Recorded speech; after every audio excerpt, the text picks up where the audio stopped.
Thank you, and good afternoon. My name is Julio Marcial. I'm the Director of Youth Justice at the Liberty Hill Foundation. And please welcome two good friends, Dr. Bob Ross, the President and CEO of the California Endowment, and producer and founder of the Anti-Recidivism Coalition, Scott Budnick.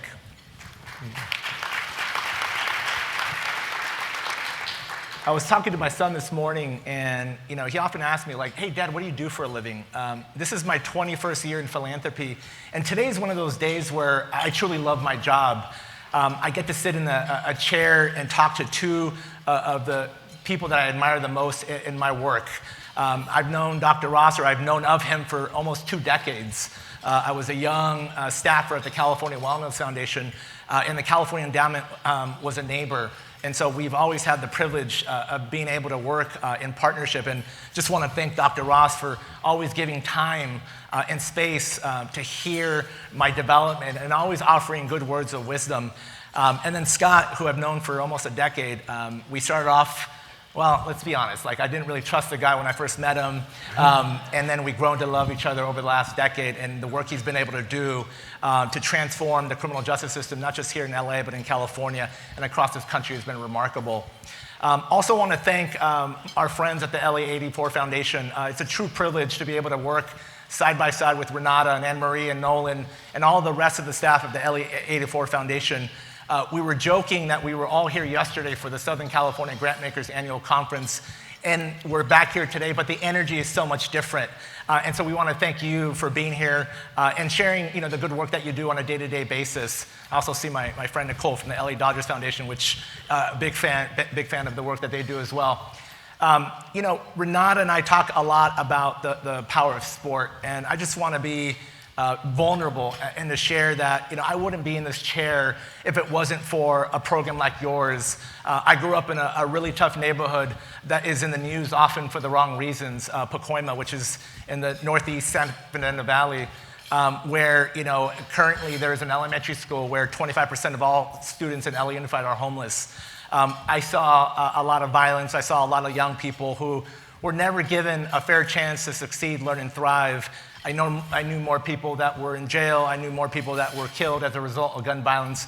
But for me, playing sport changed the trajectory of my life, but also the trajectory of the life of my son and my family. And just really fortunate because for me, understanding and playing ball helped me grow into the professional that I am today. I was fortunate to be a part of a travel team that started playing together at age 11. And we played, the game of baseball for about a decade. All 16 of us have a college degree. All 16 of us have a professional career. And to this day, we're best friends. 8 Jewish kids from Encino and 8 brown kids and black kids from Pacoima. And so for me, this is an honor to be in space with you, but also to thank you for what you do day in and day out to create and illuminate the pathway that good things are possible for young people that oftentimes just don't have that in their lives. So I just, for me, it's important to share that with you. My job, every day is a privilege because we get to work with community organizers and advocates who are really looking at trying to level the playing field. So with that, I just want to start the conversation. We all saw this amazing clip from Just Mercy. I've watched the film, and to be quite frank, it made me angry. It made me angry because of the injustice that we see when it comes to capital punishment. And what I also recognize is that the power of storytelling is indisputable. Stories make us laugh. They make us cry. They give hope. They make us love. Stories can also inspire action. And I think part of our goal today with Scott and Dr. Ross in conversation is not just to share what you already know. I think we're all tired of the repeat of understanding the injustice that exists day in and day out, whether it's around education, housing, workforce, or when it comes to play equity, ensuring that every young person has a fair chance. But I think part of it is action. I hope that you leave today, and I shared this with Scott before we came on stage, that you take a lot of what we've shared, but to do something. One of the things I tried to hold myself accountable to is when I go to an event, ask me to do 3 things. Ask me to donate, ask me to volunteer, take me to lunch, inform us. And so that's really hopefully the goal of this conversation is to share information, but also to inspire action. So with that, I want to start the conversation and introduce Scott into this conversation. Share a little bit of obviously the work that went into Just Mercy, but really help us connect the dots, right? We talked about injustice and all these other areas, but tell us a little bit about just how you came to do this work, what inspires you, and what is it that you want folks to understand with the movie coming out in the next month or so? So I moved here to Los Angeles in '99 from Atlanta, and immediately started working as an assistant and then junior producer, making silly movies like Old School and Road Trip and The Hangover that didn't really change the world, but made people laugh, and that was important. But in 2004, I went into a juvenile hall where 14, 15, 16-year-olds were incarcerated, and met a bunch of children. First thing I saw was a 9-year-old in handcuffs when I walked into the facility, and then I sat down at a table with a bunch of 14, 15, 16-year-olds, and the kid sitting right next to me, who was 15 and had a cool little mohawk on his head, David, I said, "How was your week?" And he said, "It was a really tough week. I just got sentenced to 300 years to life in prison." And I asked him what happened, and he said that he was standing next to his friend that shot the victim in the butt. And the victim was in and out of the hospital in a day, and for being next to the person with the gun, he got 300 years to life. And I think in that moment, I really understood what we were doing to young kids in the country, how we were taking their worst act and making it define them forever. And I knew I wasn't at 35 who I was at 15 or who I was at 25, and just dove into this. And I became that film producer and juvenile justice guy. And that same day, there was a kid named Adam. He looked like he was 11, and he was going to prison for 6 years for a robbery. But when he got out, he became our prop intern on The Hangover. And he showed up an hour early every day. He worked his butt off. He had the greatest attitude, and ultimately got into the union and makes, our prop master said, "This is the greatest guy we've ever hired." And he took him to Iron Man, and the kid makes $150,000 a year now. And I really, thank you. And I really just saw, and this is one of kind of my mentors and teachers right here, that taught me like how just mentorship and love and consistency and a positive adult in your life could really change. And so after Hangover 3, I left the film business. I started the Anti-Recidivism Coalition. I did that for 5 years. But what I really learned is direct services are incredibly important. And we do that. Policy change and changing laws and that is incredibly important. We were able to pass 14 bills along with other partners that drastically created hope. One bill that even affected 20,000 people that were sent to prison for life as juveniles. So David, who got 300 years to life because of this bill, was reduced to 25 to life, and then Governor Brown commuted his sentence, and he actually goes to the parole board in about a month. And that was the lesson on policy change. But the ultimate lesson was, if we don't change hearts and minds, if we don't change culture, if we don't change how people that don't understand what we understand in this room, people that are not, for the most part, majority probably not racist, but just ignorant, that don't know this, that every night their only messages are what they see on the news every night about our children.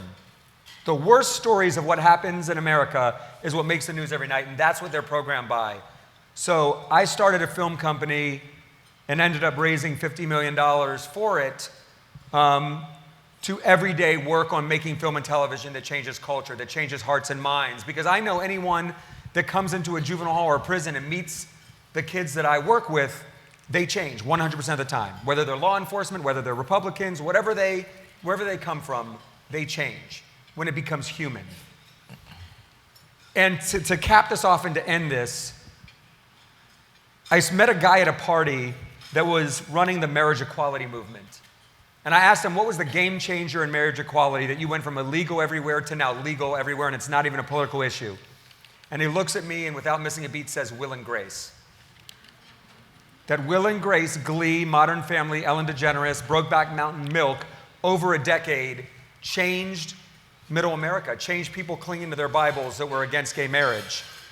And that's what we're trying to do here with Just Mercy, hiding the vegetables and hiding the medicine beneath Something Delicious, which is Michael B. Jordan, Jamie Foxx, Brie Larson, and a huge Warner Brothers release of a film, and now running the largest social impact campaign ever around a global release of a movie. Warner Brothers is releasing this right before MLK holiday, January 10th, around the entire world, and we're running a year-long campaign to change the criminal justice system. Yes, round of applause. Again, as a 20-year veteran, it's pretty amazing to see the change on the, kind of the work that we've been doing around criminal justice reform over the last 2 decades. And again, I want to thank Scott and just really all the groups that have been partaking in that conversation. Dr. Ross, as the head of one of the largest foundations, one of the largest health foundations in the country, you've often stated on a number of occasions that civic engagement and community voice make up the secret sauce of U.S. democracy. You talk about the need for a new community-generated social compact to really assert the vision and policy framework for a fair and inclusive 21st century. And to use a sports metaphor, again, the foundation in partnership with a lot of community voices have thrown some punches when punches needed to be thrown. Tell us a little bit about your perspective and the importance of storytelling, because I think oftentimes we talk about either you frame that conversation or you let it be framed. So from your perspective, share a little bit about your experience in this room. Yes, thank you. First of all, thank you, Julio, for what you've done in this space. And this guy has been just a marvel to watch in terms of his leadership. And thank you, Renata. Where are you, Renata? She's in the back. For your leadership at LA84. So it's interesting. First of all, when you watch a trailer for the movie and the trailer makes you cry, I haven't seen the movie yet, but I started tearing up watching the trailer, Scott. So congratulations, Thank you, brother. Brother, on what is obviously a great film and a great message.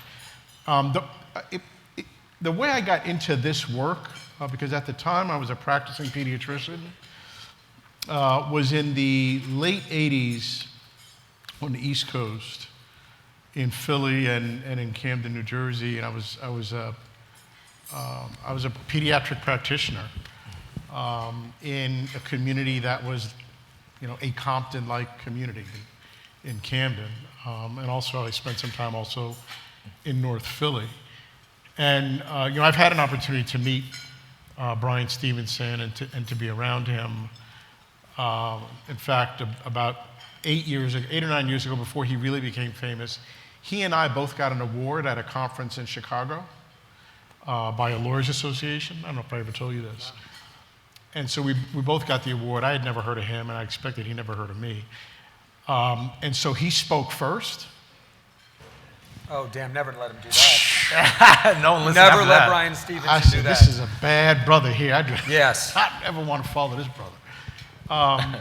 But back to Philly and Camden, I was practicing at when the crack cocaine epidemic hit, is when I was in practice.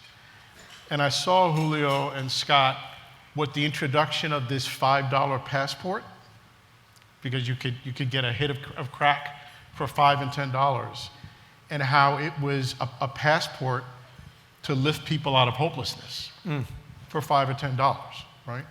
And it would last, the high would last 20 minutes. And crack cocaine had a profound, pervasive, deep impact on the health of that community. It's not like the health of the community was beautiful before crack cocaine got introduced, but when crack showed up, HIV/AIDS, syphilis, gonorrhea, child abuse, homicides, family violence, all of that just blew through the roof. And I was, as a practicing pediatrician, I was sort of watching the impact of the introduction of crack cocaine to the community, on top of watching what the nation's response was to the epidemic, which was to criminalize hopelessness, to criminalize a medical problem, okay? And that led to 3 strikes and you're out. That led to the sort of the pipeline to the incarceration superhighway. 3 strikes and you're out just took off like wildfire across every state and locality, and therefore the prison system increases by 400% to 500% in terms of population, and it's taken us the better part of 30 years to try and disentangle that.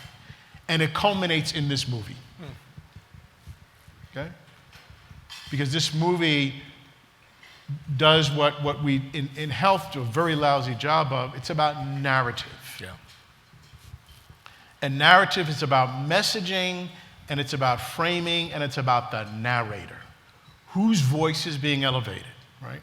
In our work as a health foundation, I'll just say, I'll summarize, my last 19 years at the California Endowment and the last $1 billion we've spent over the last 10 years working on healthy communities. We now believe, fundamentally, that a robust, engaged democracy is the best ticket to better health. That voice and power and agency are the ticket to better health, because our health status is framed by conditions, right? If you want me to tell you how long you will live on this planet, give me your address, and I'll tell you through that zip code, people live this long, right? And I was just telling a young brother who's a reporter here from USC, if you live in Compton, your life expectancy is decidedly different than if you're in Beverly Hills or in Brentwood, right? Like by a couple of decades. Damn. And that's about a, 18-minute drive in good traffic, right? And so those are conditions, right? And so there's a lot of things that we need to do individually for our health, but the data and the science tell us that our life expectancy and the quality of our health life are conditionally determined by where we live, right? And so what we do is we focus on voice, we focus on narrative, we focus on power. We call the theory to our work ABC, agency, belonging, and changing the conditions. If you have agency and voice and power, giving people the belief that they can exert their own power in the world that they live in, if you strengthen a sense of belonging, coalitions, partnerships, the sports metaphor here is you use agency to become a better athlete and contribute to your team, but belonging is the spirit of teamwork, right? And so I don't know how good your baseball team was, I'm afraid to ask you, but if you believe in asserting agency through sport, for example, through play equity, and belonging strengthens a sense of community and possibility through teamwork, then wonderful things can happen. No different in the health system, right? And no different in justice reform. Okay? That the voice and power of those that are most impacted by the system and believing in their voice and power and believing in their experience to translate their experiences into policy is what Brian Stevenson's journey is about, is what this film is about. Because it's not just slick messaging, it's about changing the narration, changing the frame, comes from the people that are most impacted by the issues. And so that's what we've been working on over the past $1 billion in spending, and the next $1 billion we spend is going to be right in that theory of change. Thank you, Dr. Ross. And by the way, we were the 1989 U.S. champions when I was 14, so,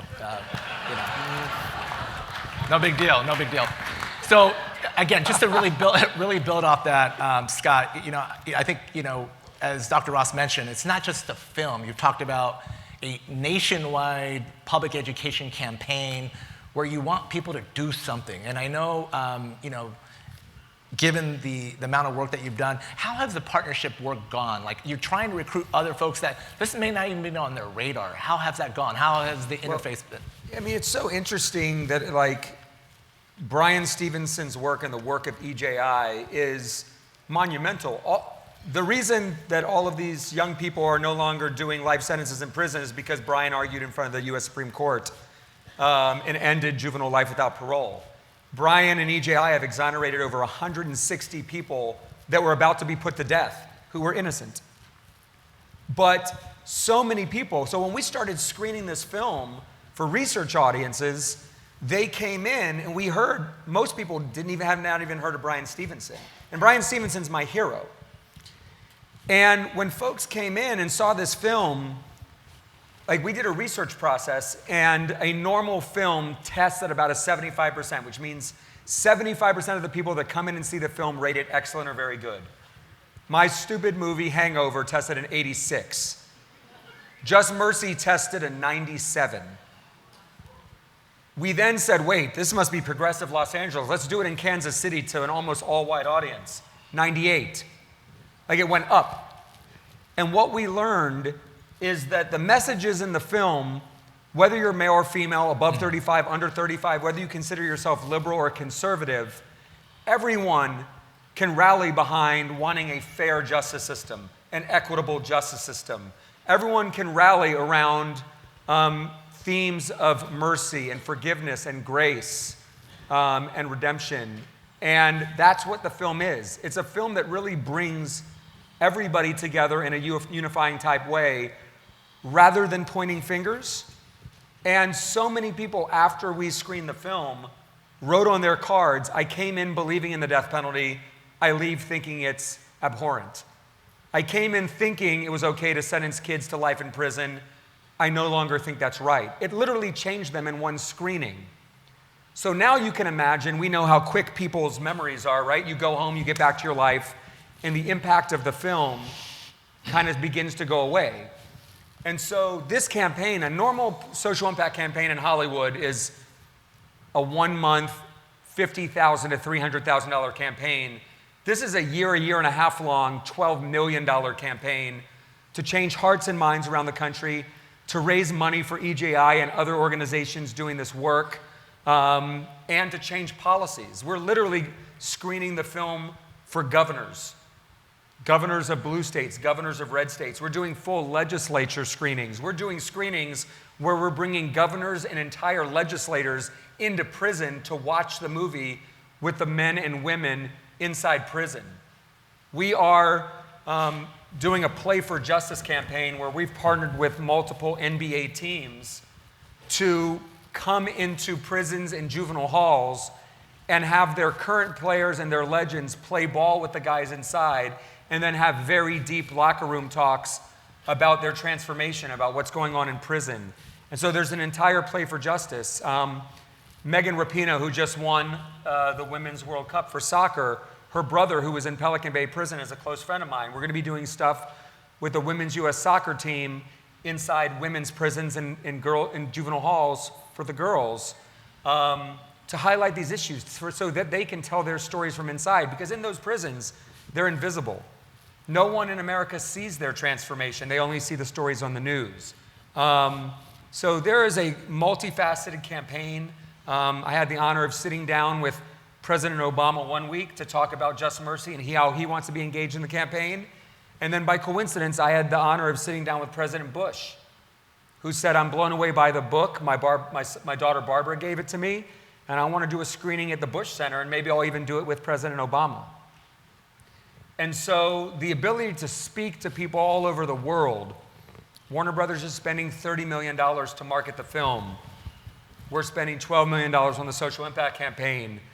We just premiered at opening night of the Toronto Film Festival, and people are talking about potential Oscars, and there's going to be an Oscar campaign.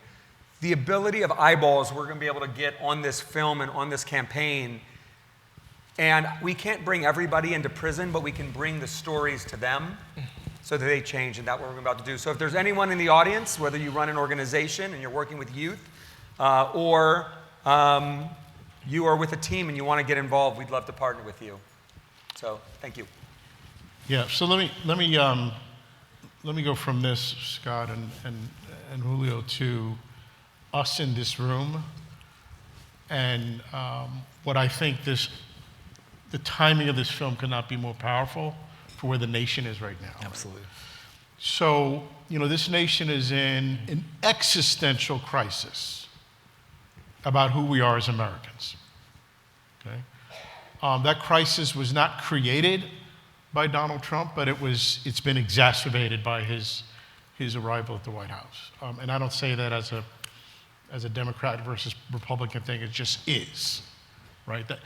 Right now we're at an existential crisis about whether this nation supports a narrative of inclusion or a narrative of exclusion.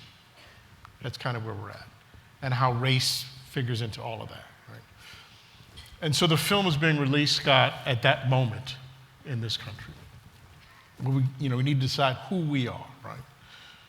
So as that conversation battles and unfolds, where does LA show up in that conversation? Who are we?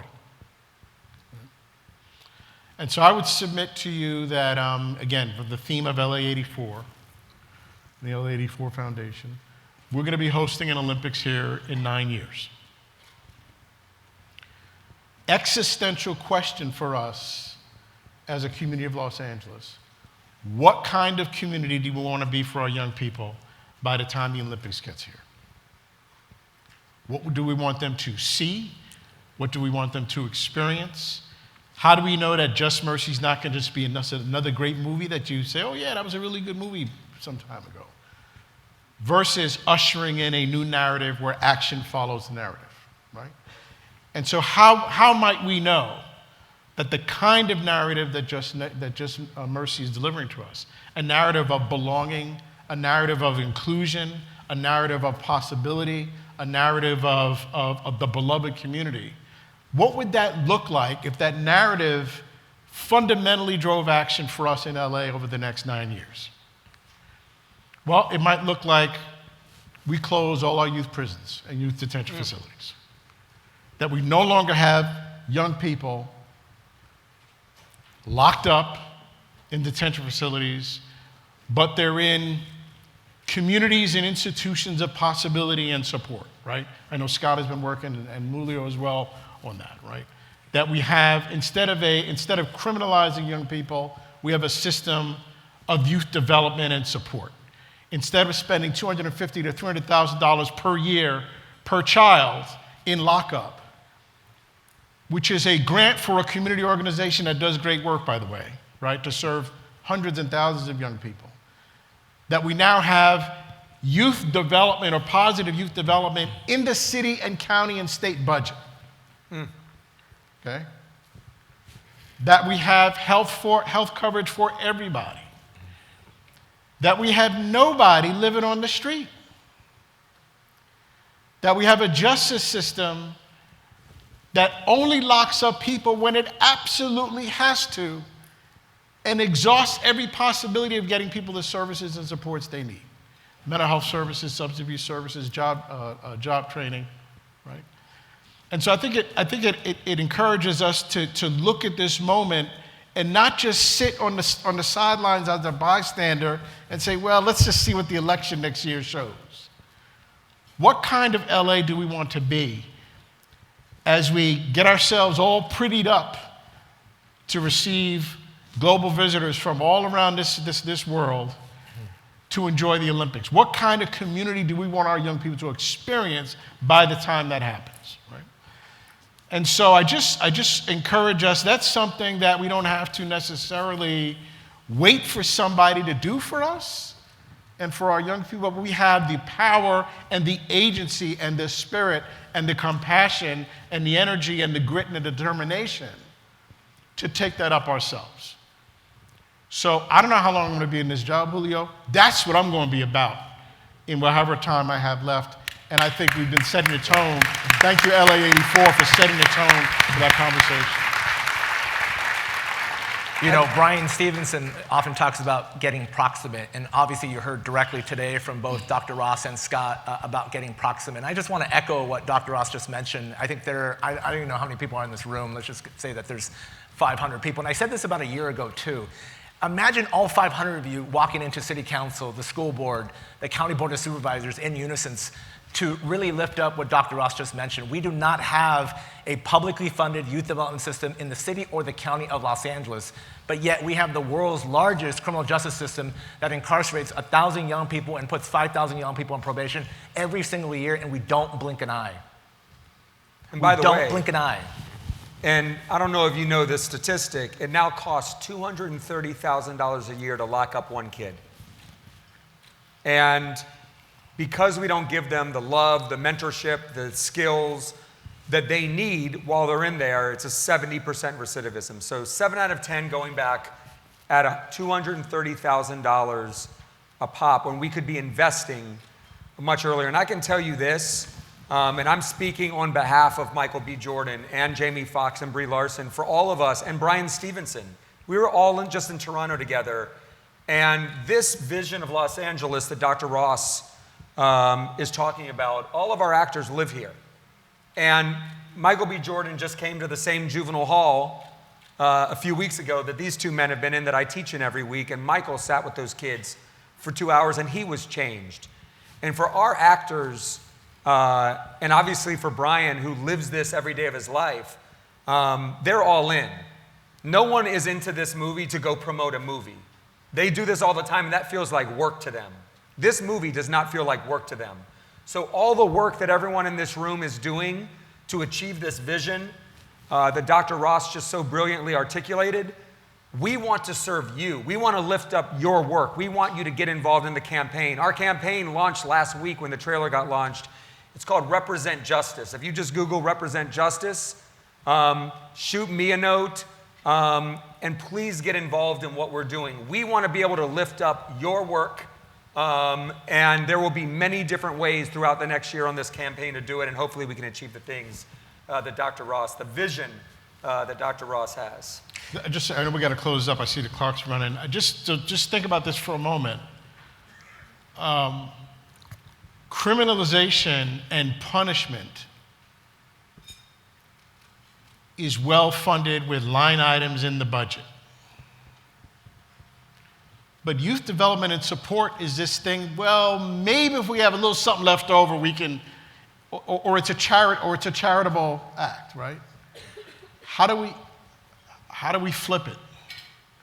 How do we get youth development and youth support well funded and supported in every school, in every community-based organization? And I know it seems like, boy, that's, you know, it's as Mandela said, it seems impossible until you get it done. Well, look at the people we have in this room, right? And every bill that we were able to pass in Sacramento at ARC was those who were formerly incarcerated going up to Sacramento and sitting with legislators telling their stories. And with us and the other organizations that were doing this, we've drastically changed what we do to young people in the adult criminal justice system. I think in the same way here, and when we were doing that, Common, the rapper and the actor, got involved and came up to Sacramento and lobbied with us. Recently, Kim Kardashian just took a trip up to Sacramento to talk about criminal justice reform, and you should have seen all the conservative legislators that never vote on our bills chasing her around the damn Capitol. But this is a moment for her policy expertise. Yeah, exactly. And I think this is a moment, like, let's operationalize this. Like, talk is cheap. Like, I talk on these panels quite often. Like, let's all come together, all the various organizations in this room, the funders in this room, LA84, the California Endowment, the Liberty Hill Foundation, Just Mercy, all of our actors, Brian, Steven, and EJI, and let's go to our Board of Supervisors with the ask that we want and put that pressure on. Let's go to Sacramento. Let's go. Let's do this now. Renata, you're in charge. A true privilege. By the way, I know we're over time. I just want to, celebrate, cause for celebration. I know both of you have been in this fight. The governor signed the Willful Defiance bill yesterday. Yes. And this is another example, this fight about making sure that young people, again, rather than being suspended out of school as the first option, let's make suspending a kid out of school the last option, and make supportive services and counseling engagement the first option. And that's what this bill begins to do that the governor signed. That fight was led by young people from LA, from Stockton, from Richmond, California. The young people led that fight with their voice and their experiences, okay? It wasn't like we commissioned a report from Rand and then dropped it on the Capitol and all of a sudden the bill showed up. Young people fought that fight. Mm-hmm. So this is the kind of thing that is possible if you believe in the voice, the power, the agency of young people. They're ready to lead now. Those folks, Martin Luther King, Cesar Chavez, Mandela, others, they were leading the fight in their 20s. In their 20s. Okay? So this stuff about we're going to prepare our young people to be leaders for tomorrow, forget, we don't have time for tomorrow, right now. And with that, a round of applause for Dr. Bob Ross, Scott Budnick. Love you, man.